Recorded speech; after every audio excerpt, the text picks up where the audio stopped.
This is the Jaecoo J8, and it just might be the best value large SUV you've never heard of. Welcome to Four Wheels in a Seat. My name is Alex Dalrymple. This is my channel where I review new cars every week for people who are looking to buy a new car, maybe don't know which one to get. I can help you out with a pretty simple, straightforward review. If you enjoy the video, please don't forget to give me a like, hit that subscribe button, and don't forget the notification bell.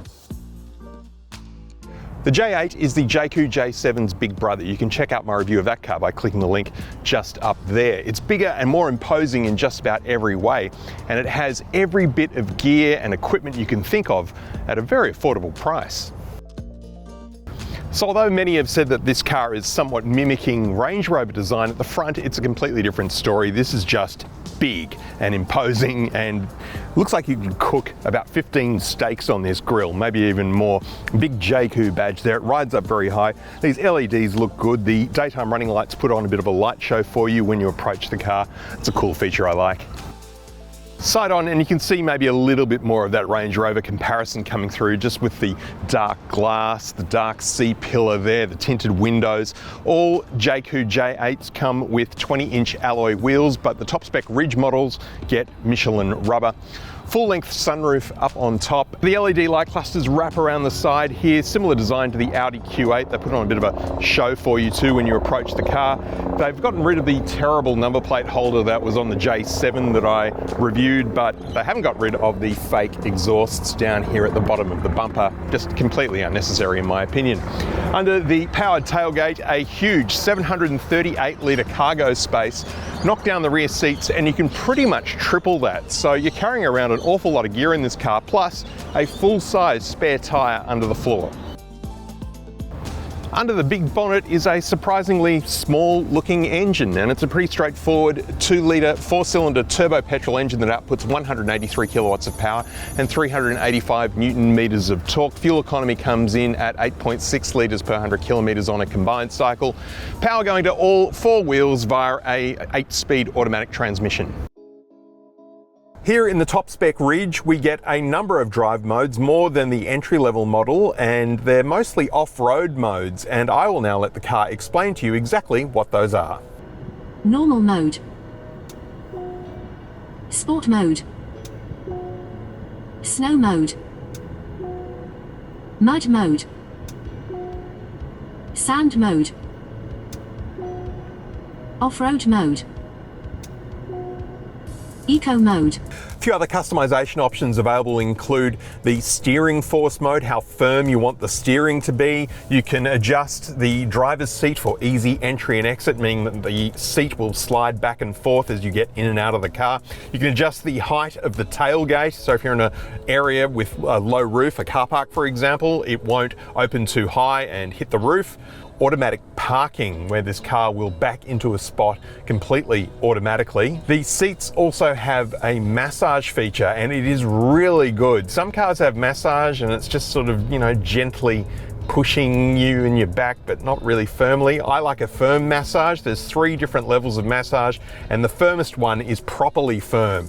And there's a few different massage programs to choose from. In fact, this car actually has a fragrance option. It's not installed in this particular car I'm driving today, but you can plug in no less than 3 different fragrances and make your cabin nice and, well, smelly, I suppose. Point being, these are features that you often only find in cars at a much higher price point than this one. Now, if you're one of those people who likes to record their driving, I think they call it a dash cam. No judgment, but I'm not into it personally. There is a built-in dash cam in this car, and it's up here on the windscreen. There's an SD card slot up here on the right-hand side, a micro SD. So if you want to record your driving, you can. It'll do it in sort of 3 to 5 minute bursts, and it's a nice sharp picture.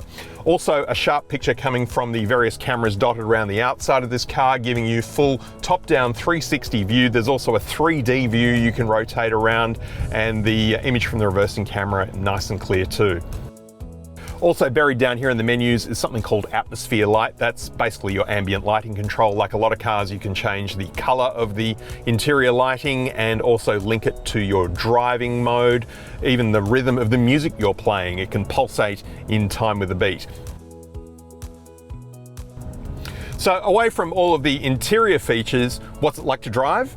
Yeah, really good, actually. I think this car drives really well. The suspension feels really well tuned, perhaps not quite as precise as, say, a Hyundai or Kia, but it is pretty smooth. It's not overly soft, it's probably towards the harsher end, but not uncomfortably so. It is pretty well done. Gear changes from the 8-speed automatic transmission are really smooth, and insulation in the cabin is excellent too, because I can barely hear the engine and it all just seems to work really well. The 2-litre 4-cylinder turbo petrol engine works really well. There's plenty of go. It doesn't feel underpowered. It's quite responsive. The only thing that I haven't figured out how to stop from happening is the automatic on-off at the traffic lights. It seems to be permanently on. I'm sure there's a menu somewhere to turn it off. It just takes a moment to switch back on the engine. It's like it's doing a full startup. And when you're trying to get through a roundabout, you know, you rely on that precise timing. And to not be able to control that so much is not really great. Okay, going around the big corkscrew bend here onto the Sydney Harbour Bridge and turning hard, got a bit of speed up. Yeah, it feels really good, not too much body roll. So if I was Hyundai or Kia or even Nissan, Toyota, I'd be a little bit concerned about how good the Jaecoo J8 and J7 are. These are really well-made cars that drive really well, and they're really comfortable and are incredibly well featured, and they're charging a lot less for them.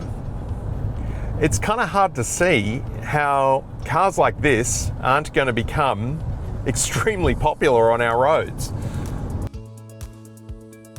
Is the Jaecoo J8 a turn-back car, a car so good looking that you have to turn back and look at it after you've parked it? Look, I know I say this about a lot of cars. It's not ugly, it's not particularly distinctive though. It sort of looks a little bit derivative of, as I mentioned before, Range Rover and Audi, both of which I think look better on their own. And while there's nothing wrong with the Jaecoo J8, it's just not particularly turn-back worthy, I think. So that is the Jaecoo J8. It's not perfect, but it's certainly better than its price tag might suggest. But in terms of long-term reliability, which is a question a lot of people ask about a lot of new Chinese brands on our roads, it's a little bit hard to say. These have only been out for a few months, so only time will tell, but it does come with an 8-year warranty. So if you're in the market for a luxury SUV and you're on a bit of a budget, then I think the Jaecoo J8 should definitely be on your test drive list.